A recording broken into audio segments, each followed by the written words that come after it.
Well, we always start this show with a little bit of water, and especially welcome now that summer's here. This is Dorothy Wilhelm and Swimming Upstream Radio Show.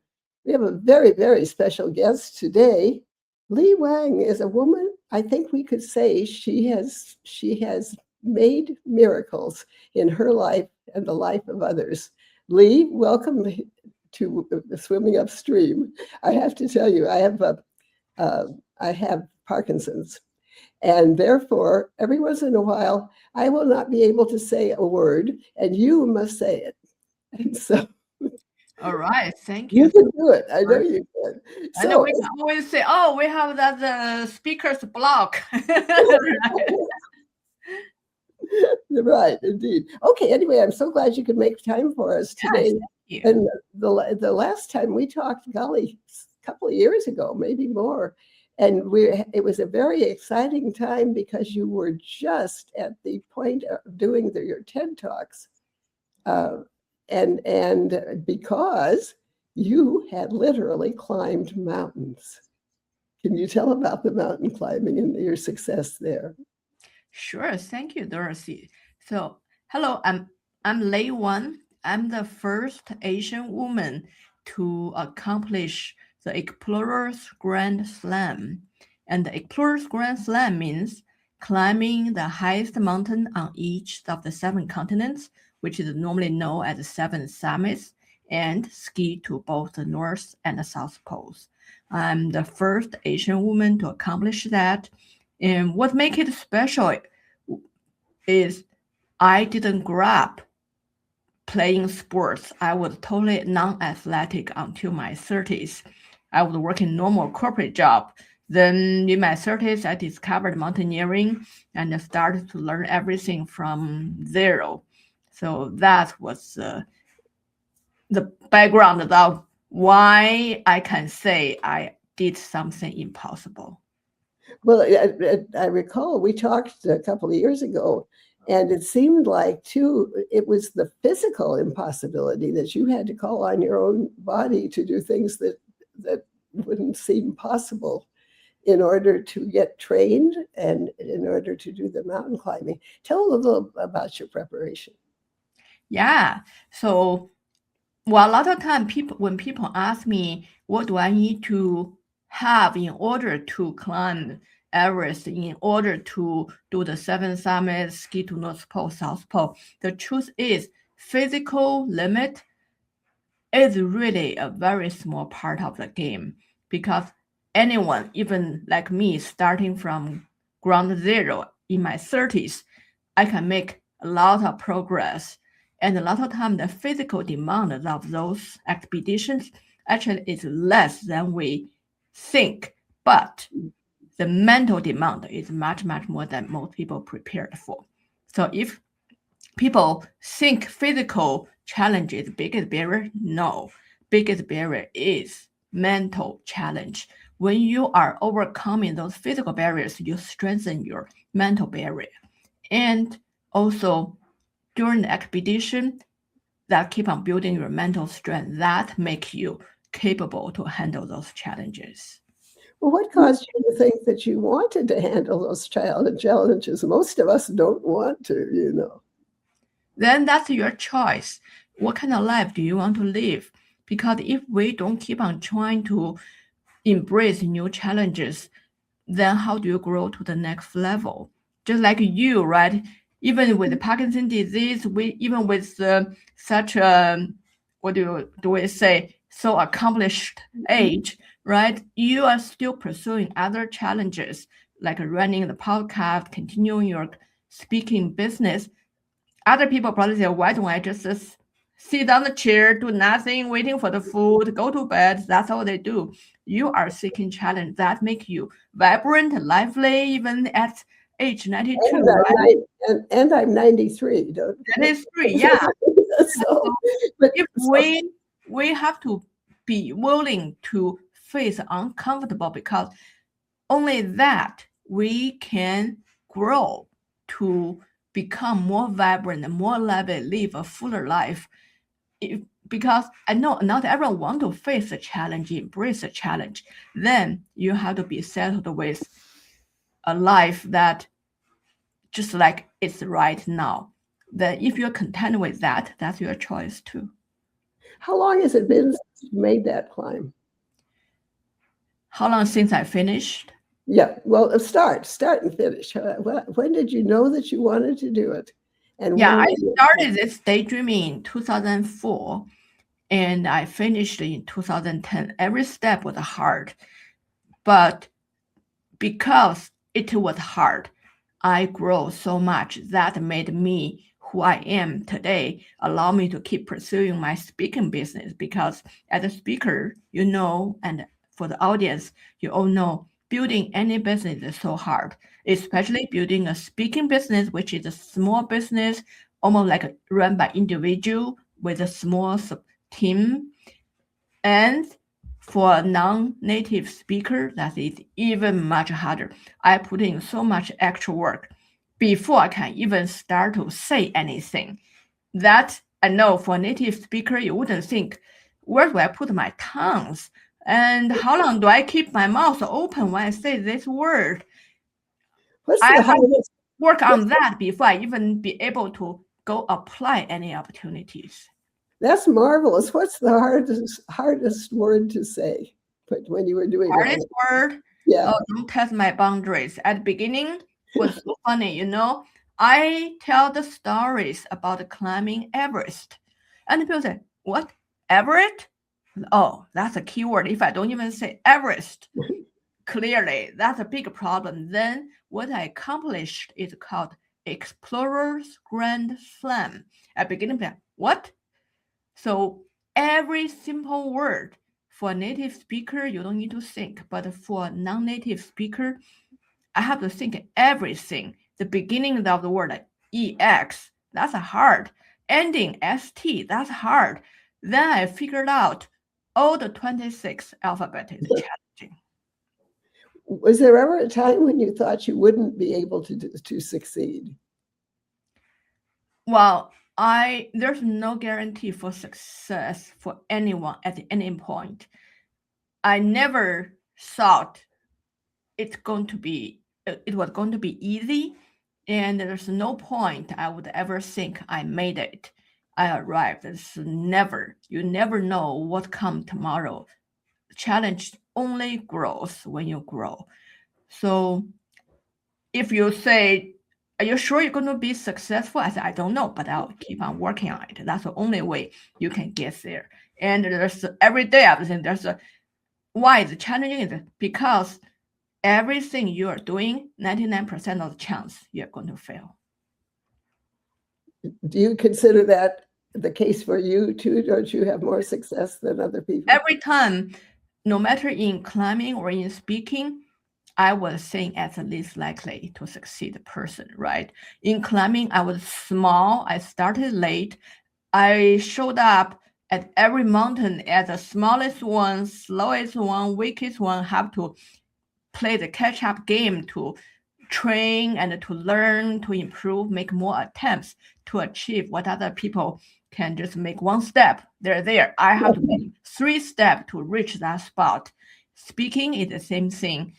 Even for a native speaker, it's not the easiest thing. It's not a guaranteed success.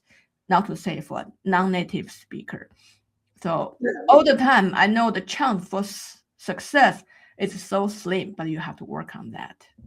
Can you tell a little bit about how you learned to climb? Because you started with no experience, I think. Well, learning climb and learning to speak actually is very similar. You just need to go to people who have done it and ask them, what do I need to do? So for climbing, I went to the best guys, ask them, okay, I want to do this. What do I need to learn? They said, oh, you need to take this training, take that training. You need to do this, you need to do that. And, all right, I'm going to do it. I'm going to find out who can teach me this, where I can learn, where I can train. How should I train? If I don't know how to do it, find a coach. So everything you just have to do, like learn from the people who already done it and you also need to put in the effort. Same thing for speaking. Just go to professional speakers who are already accomplished, or maybe you cannot have access to those speakers. Just go watch their talks or follow them on social media to see how they were learning, building every step. And one big thing is never compare yourself right now to their today. You need to go back to history. For many speakers, how they inspired me was I go back history, find, oh, this is where they were 10 years ago. Well, 10 years ago, they were like this, and today they're like this. Okay, then I have a chance because I was also even worse than what they were 10 years ago. Then I have to go try to find all the traits I can find to see how they were making progress over the past 10 years. Then I just, all right, don't be discouraged right now. I'm so far away. I'm just at their 10 years ago step. As long as I keep following the path, making the progress. And don't expect overnight success. You know they took 10 years to go from here to there. Then be patient with yourself. Don't expect tomorrow you'll be the big star. You just say, all right, I'm willing to keep going, keep going, keep going, keep going, keep going. But now you are a big star and you are a professional speaker. What do you know now that you didn't know then? Thank you, Dorothy. I never think I'm a big star. I think I'm a rising star because you can always go bigger. So I already made tremendous progress from where I were 10 years ago. But as I said, you can never arrive. So I would never think I'm a big star. I just think I'm just rising on this path, keep on going, keep on going. And no matter how big a star you are compared to someone else, you're going to find you are just a tiny, tiny dot. Well, what about that there are people listening thinking, I could be doing more than I'm doing? Do you have any encouraging words for them? Well, definitely every day, don't be discouraged by seeing how far are you from the so-called finish line. One, finish line doesn't exist. And two, you'll never arrive there because finish line is a moving target. All you need to do is asking yourself every day, am I making progress? Am I moving one step further? Then you know I'm going to be one step closer to where I want to get to. And now you've learned a lot over the last few years. I remember last time we talked, you had just done the special talk. Now, what do I want? The speakers, the TED Talk. You had just done the TED Talk, and it was quite exciting. And what do you know now that you didn't know then? Well, many people think if I can speak on TEDx platform, I'll be successful. I learned that's not true. That's only one platform, and that become one asset in your toolkit, and you learn, and then you grow from there. It's just every milestone is just one little stone on this long road. So TEDx talk or any other talk, any other event you do is just one dot on that road. It's not something I wouldn't consider it a big deal, but doesn't mean you need to downplay that. Yes, I'm proud of my TEDx talk. It was hard work. I learned a lot in the process. I grew into a new level during that process. That was a new milestone. However, never settle on any accomplishment, anything, because the finish line will keep moving. So I just take that as the next step. So since last time we talked, well, actually, I did another TEDx talk. So I did two already.